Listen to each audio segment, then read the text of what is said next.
अस्सलाम वालेकुम नाज़रीन, मेहरान टीवी न्यूज़ में भले कार आऊं है पिरिया गुल सबका पेर एक नजर हेडलाइंस थे। DGISPR लेफ्टिनेंट जनरल अहमद शरीफ चौधरी चयो आहे त अफगानिस्तान में दहशतगर्दनि जा मर्कज़ ऐं दहशतगर्द तंज़ीमनि जी क़यादत मौजूद आहे। तालिबान सोलतकारी बंद कन पाक अफगान सरहदी इलाइक़नि में इंतहाई मज़बूत पॉलिटिकल टेरर क्राइम जो गठजोड़ आहे। नॉन कस्टम पेड गाड़ियों खुदकशन हमलन में इस्तेमाल थी रहियूं आहिनि। ये कहिड़ा महिमान आहिनि जेके हथियारबंदी पाकिस्तान ईंदा आहिनि? सीनियर सहाफ़ियुनि सां ॻाल्हाईंदे DGISPR वधीक चयो आहे त पाक अफगान सरहद इंतहाई मुश्किल ऐं ॾुखियनि रस्तनि ते ॿधल आहे। बॉर्डर मैनेजमेंट बाबति सिक्योरिटी इदारनि जे हवाले सां गुमराह कंदड़ प्रोपेगंडा कई पई वञे। अफगानिस्तान सां दोहा मुआहिदे जे हवाले सां पाकिस्तान जो मौक़िफ़ वाज़िह आहे। पाकिस्तान जो मौक़िफ़ आहे त अफगान तालिबान रजीम दहशतगर्दनि जी सोलतकार बंद करे। सदर आसिफ अली ज़रदारी पारां नेशनल डिफेंस यूनिवर्सिटी इस्लामाबाद जो दौरो। ISPR मूजिब सदर 27वीं नेशनल सिक्योरिटी वर्कशॉप में शिरकत ऐं खिताब कयो।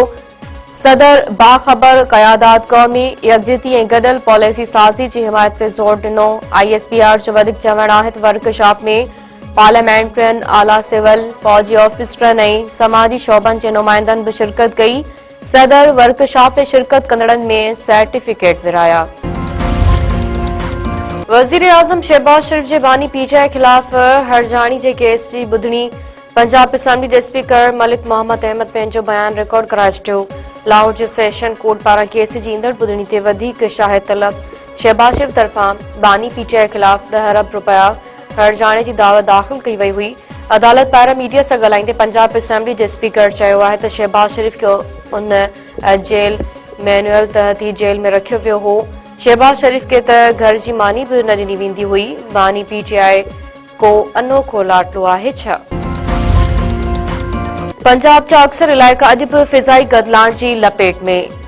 लाहौर दुनिया जी गदाण वारे शहरनि में पहिरें नंबर ते अची वियो। कान्हा, शेखोपुरा, रहीम यार खान ऐं फैसलाबाद पंजाब जा आलूदा शहर करार। अमरीका जे पहिरीं वज़ीर मार्को रूबियो चयो आहे त अफगान पासपोर्ट होल्डर्स जा वीज़ा रोकिया विया आहिनि। इमिग्रेशन पनाहगीरनि जी वीज़ा बाबति फ़ैसिला रोके छॾिया आहिनि।